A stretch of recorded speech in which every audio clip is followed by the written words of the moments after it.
दे भी गए और बदले में हमें क्या मिला? कभी दलित को महादलित किया, कभी पिछड़ा को अति पिछड़ा किया, कभी अगड़ा, कभी पिछड़ा, कभी हिंदू, कभी मुस्लिम, कभी महिला, कभी पुरुष, कभी लोग, कभी कुछ, कभी कोरी, कभी कुम, सिर्फ जातियों में बांटने का काम किया। और आज बदले में हम लोगों को जब इनकी जरूरत पड़ती है तो हम लोग के ऊपर लाठियां चलाई जाती हैं। हमारे युवक जब इनसे अपने अधिकार की मांग मांगने जाते हैं तो उनको बर्बरता से पीटा जाता है। क्या इस दिन के लिए इनको किसी ने मुख्यमंत्री बनाया था? 2020 के चुनाव में भी हम लोगों ने स्पष्ट कर दिया था और उस वक्त भी मैंने अपने साथियों से, भाजपा से मैंने आग्रह किया था कि ये जनादेश मुख्यमंत्री जी के खिलाफ है। उस वक्त भी मैंने आग्रह किया था कि भाजपा को अपना कोई मुख्यमंत्री दे देना चाहिए और एक तीसरे नंबर की पार्टी के नेता को कभी बिहार मुख्यमंत्री के तौर पर स्वीकार नहीं करेगा, इनको मुख्यमंत्री नहीं बनाना था। पर बड़प्पन था उस वक्त भी भारतीय जनता पार्टी का, बड़प्पन था कि जो वादा किया इन लोगों ने वादे को निभाया। उनकी संख्या इतनी कम होने के बाद भी उनको मुख्यमंत्री बनाया और बदले में उन्होंने क्या किया? अगर इसे एहसान फरामोशी नहीं कहेंगे तो आप क्या कहेंगे? जिन्होंने आपको आपकी कमजोर परिस्थिति में मुख्यमंत्री जैसा पद दिया, वही समय आने पर आपने उन्हीं को धोखा देने का काम किया। और किसके साथ जाकर आपने सरकार बनाई भैया? किसके साथ जाकर? जिसके बारे में आप भी बोलते थे कि ये लोग जंगल राज है, जंगल राज है, जंगल राज है। 2005 में अपने आप को जंगल राज का विकल्प बोलकर ये पहली बार बिहार में मुख्यमंत्री बने। 2005 में बोलते थे कि हम जंगल राज का विकल्प, हम जंगल राज को समाप्त करेंगे। वो समय ज्यादा बीता नहीं है। अभी 2020 के चुनाव में हर मन से क्या बोलते थे? जब चिराग पासवान इनसे सवाल पूछता था कि मुख्यमंत्री जी बताइए बिहार के विकास के लिए आपकी क्या योजना है, युवाओं के रोजगार के लिए आपकी क्या योजना है, तो बदले में जवाब मिलता था कि अरे जाओ जाकर पूछो अपने बाप दादा से। याद है कि नहीं? यही बोलते थे ना कि जाओ जाकर पूछो अपने बाप दादा से कि 15 साल पहले का बिहार कैसा था। कुछ 15 साल पहले तो भैया, अगर 15 साल पहले का बिहार इतना बर्बाद था, वहां पर कुछ नहीं था, तो क्यों 15 साल पहले वालों के साथ जाकर आपने सरकार बनाई? ये कहीं ना कहीं आपका लालच नहीं है, आपका स्वार्थ नहीं है, कुर्सी के लिए आपका मोह नहीं है। तो क्या कारण है कि आज उन्हीं लोगों के साथ मिलकर आप सरकार चला रहे हैं जिनको हमेशा आपने गलियाने का काम किया? ये दर्शाता है कि किस तरीके से मुख्यमंत्री नीतीश कुमार जी सिर्फ और सिर्फ सत्ता से चिपके रहना चाहते हैं, सिर्फ सत्ता के मुंह में रहना चाहते हैं। 2014 से पिछले 8 सालों में कितनी बार इन्होंने मुख्यमंत्री पद की शपथ ली, कितनी बार ये मुख्यमंत्री बने, पर हर बार मुख्यमंत्री खुद बने रहे और सिर्फ उप मुख्यमंत्री को ये बदलते गए। सही बात। इसीलिए साथियों, आज जब यहाँ आप लोगों के बीच आए, ये पुनः मौका मिला है हम लोगों को अपने भविष्य को बेहतर करने का। ये मौका मिला है हम लोगों को। यहाँ पर अगर हम लोगों ने चूक की तो आने वाले समय में और बड़ा खामियाजा हम लोग को भुगतना पड़ेगा।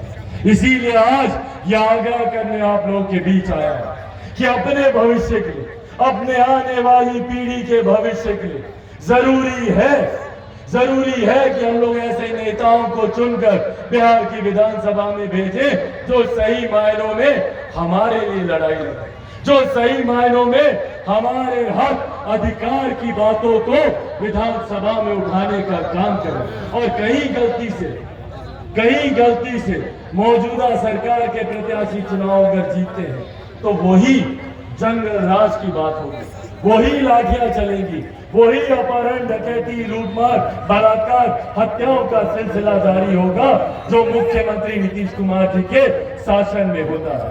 आज जो बिहार में सरकार चल रही है, विकास की ये लोग बातें करते हैं। भैया बताइए ना, पिछले 32 साल से बिहार की जनता ने इन लोगों पर नहीं तो और किस पर विश्वास किया? 90 के दशक से लेकर आज तक बिहार में इन्हीं लोगों की सरकार रही है। भले वो राष्ट्रीय जनता दल हो या जनता दल यूनाइटेड हो, यही लोग पिछले 32 साल से सरकार में, और आज ये लोग बात करते हैं भैया हम लोग बिहार में विकास करेंगे। जो लोग जब सत्ता से बाहर होते हैं तो लाखों रोजगार देने की बात करते हैं, पर जब सत्ता में आते हैं तो वापस से लाठी चलाने का काम हमारे युवाओं पर, हमारे शिक्षकों पर किया जाता है। ये इनकी दोहरी नीति को दिखाता है। जब विपक्ष में कोई रहता है तो कहा जाता है भैया सीटेट बीटेट सबको भर्ती की जाएगी, 7वें चरण की भर्तियों की बात होती है, सुशासन की बात होती है, यहाँ पर मंगल राज कायम करने की बात होती है। पर वही सत्ता में आने के बाद वही अपहरण, वही हत्या, वही बलात्कार, वही लूटमार का सिलसिला जारी होता है। ये अब हम लोगों को समझना है और हम लोगों को जानना है कि भैया सही मायनों में कौन दिन रात सुख दुख की घड़ी में हमारे साथ खड़ा, कौन सही मायनों में हम लोगों के लिए लड़ाई लड़ने का काम करता है। और आज साथियों, विशेष तौर पर यह आग्रह मैं अपने उन साथियों से करूंगा जिन्होंने हमेशा मेरे नेता, मेरे पिता आदरणीय रामविलास पासवान जी का साथ देने का काम किया, जो मजबूती से हर परिस्थिति में मेरे नेता के साथ खड़े रहे। मैं उन लोगों से भी अंत में यह आग्रह करूंगा, मेरे नेता को गए आज लगभग 2 साल हो गए। इन 2 सालों में मैंने हर संभव प्रयास किया, भले मुझे सड़क पे रह के संघर्ष करना हो, मैं कभी ना घबराया ना विचलित हुआ। मैंने हर संभव प्रयास किया कि कैसे मैं अपने नेता के सपने को पूरा करूं। विकसित राज्य बनाना मेरे नेता का सपना था। उन्होंने 50 साल से ज्यादा, 5 दशक से ज्यादा सक्रिय राजनीति में उन्होंने दिए ताकि हमारे प्रदेश के लोग आगे बढ़ सकें। और मैं गर्व के साथ कहता हूं कि इन 50 सालों में मेरे नेता पर कोई 1 रुपया तो क्या 1 पैसे तक का आरोप नहीं लगा सकता। इस बात का गर्व मुझे होता है। उन्हीं का आंसू है, उन्हीं का खून है मेरी रगों में। और ये वादा आप लोगों से करके जाता हूं कि जब तक बिहार को एक विकसित राज्य नहीं बना दूंगा तब तक मैं भी चैन की सांस नहीं लूंगा। ये वादा आज आप लोगों से करता हूं। पर बिहार में विकास की बात अगर कोई एक नेता करते हैं तो वो हमारे प्रधानमंत्री आदरणीय नरेंद्र मोदी जी। कोई एक व्यक्ति जो बिहार को विकास की राह पर मजबूती से आगे लेकर जाने की सोच रखते हैं, भैया मैं उनकी सोच में कभी कोई खोट नहीं हो सकती। हमारे प्रधानमंत्री जी की सोच यकीनन यहाँ पर जिनके माध्यम से वो विकास को धरातल पर उतारने का प्रयास कर रहे थे वो नेता गलत। मुख्यमंत्री जी के माध्यम से प्रधानमंत्री जी ने कई बार सोचा कि भैया डबल इंजन की सरकार है, जो जो प्रधानमंत्री जी केंद्र में चाहते हैं उसको वो धरातल पर उतार पाएंगे। पर हकीकत है कि उनके भी लाख प्रयासों के बावजूद बिहार में वो विकास की योजनाएं धरातल पर नहीं उतर पाई। उसके सबसे बड़े जिम्मेदार अगर कोई है तो वो मुख्यमंत्री नीतीश कुमार जी हैं। इसीलिए साथियों, इसीलिए अंत में यह आग्रह करने आया कि ऐसे नेताओं को चुनकर बिहार की विधानसभा में भेजिए जो हमारे प्रधानमंत्री आदरणीय नरेंद्र मोदी जी की सोच को मजबूत करने का काम करें, जो मेरे नेता स्वर्गीय रामविलास पासवान जी के अधूरे सपनों को पूरा करने का काम करें। और इसीलिए यह आग्रह करता हूं कि हमारी बहन कुसुम देवी जी, जिनका पता है ना उसमें ईवीएम पे कौन से नंबर पर है, सबको पता है, सब लोग दिखाइए तो, सबको पता है 2 नंबर। हाँ, ये निशान किस चीज का निशान होता है? विक्ट्री का निशान होता है, विजय का निशान होता है। तो विजय तो पहले से ही सुनिश्चित है। इस बात को हम लोग को तय करना है कि 3 तारीख को कोई ना छूटे, कोई भी नहीं छूटना चाहिए। चाचा चाची, दादा दादी, नाना नानी, भाई बंधु, यार रिश्तेदार सबको लेकर जाना है मतदान बूथ पर। वहां पर लेकर जाकर 2 नंबर पर बटन दबाएंगे ना।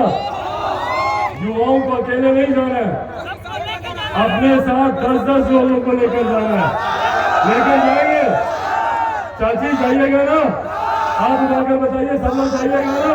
सब लोग जाइएगा? तो 3 तारीख को 2 नंबर पर और छाप कौन सा होगा? कमल का फूल। कमल के फूल पर बटन दबाकर आप लोग को अपना आशीर्वाद देना। और सही मायनों में मेरे नेता को अगर श्रद्धांजलि, मेरे नेता के तमाम समर्थक, यहाँ पे मौजूद तमाम लोग सही मायनों में स्वर्गीय रामविलास पासवान जी को श्रद्धांजलि, जिन्होंने अपनी